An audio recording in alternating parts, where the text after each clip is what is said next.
Saamichi lafa hadaanga Oromiyaa mootummaa Somaaliitiin nurra labsame hin fudhannoon dhaadanno isaaniitti lafti teen yookaan nuu taatu yookaan itti cinnee galaan dhiiga taateen kutannoo of ejjennoo namni keen dhiira dhalaan jaarsa jaartiin qabdu fakkaata.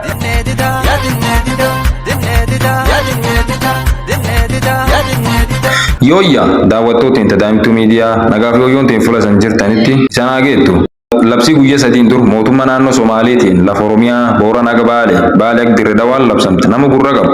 Tanaan wal qabattee balbalti Oromiyaa, harriti Oromiyaa, mooyyaleen lafti waggaa hedduuf waraabisi itti hammoommachaa bahe dhiiraa dhalaa ulf garaachaatti wareegee Booran armaan gahe akka gootiin Soomaalii taatu mootummaan Soomaalii labsii haara dabarse.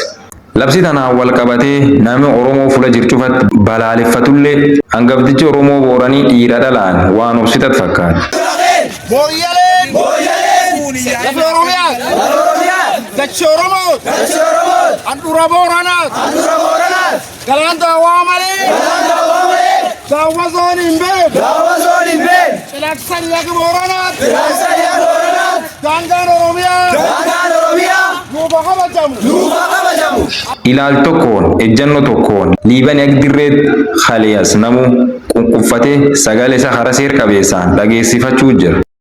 Hiriir Khalee yaaballotti itti keeyyat arbarraaq boru arbaatiin liiban nageellee Booranaatti meeggitullu fardaa dublok mata wayaama bokku lubooma dabalatee bari irraa jabdu qubgur keeyyate dhukkubbi lafatan mul'ifachuu jira.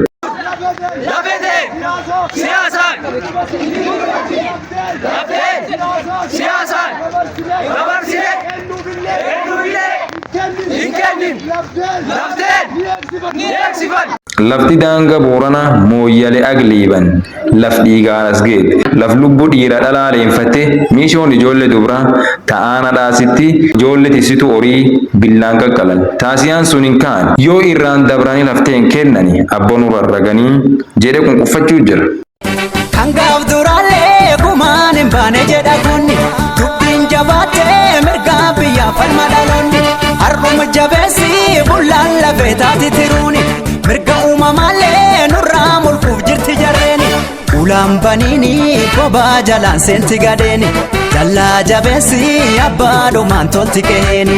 Mooyyal lafteen dhiiritti dhabne dhalatti dhabne jaarsitti dhabne jaartitti dhabne ulfitti wareen mooyyal mormkeen balbal Oromiyaatti mooyyal ula galaana nuu caalti dhimmi mooyyale ha Oromo ballooti alaabaan Somaalii Oromiyaa keessa abuqqaatu lafa abboon adoon baratiin itti cabee itti du'e naangaye naa baratiin rabbaduun naafaf naadu daangaan keen Boorana ak Baalee ak Dirree Dhawaa nuwa kabajamu mooyyal itti cinnee itti raannee galaan dhiiga taati malee cittee laf Somaalee hin taatuuni dhaadannoof ejjannoof duub deebii hin qabne tagara hawaas bal'aa jirtu fakkaata. Lafa abbootiin teen adoon baratinu nuungeette naa baratirratti hin bad lafti teen daangaan kee nuwa kabajamu.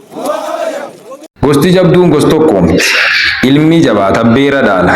Ilmi laafammoo dhaalabbaa dhabaanii mammaas duruu laf jiru. Lafteenna numa kabachiifata. Waaqi kabbaa dhugaati. Galaan daawwaa malee mooyyalee Oromiyaa malee daawwa zoonii hin beekne.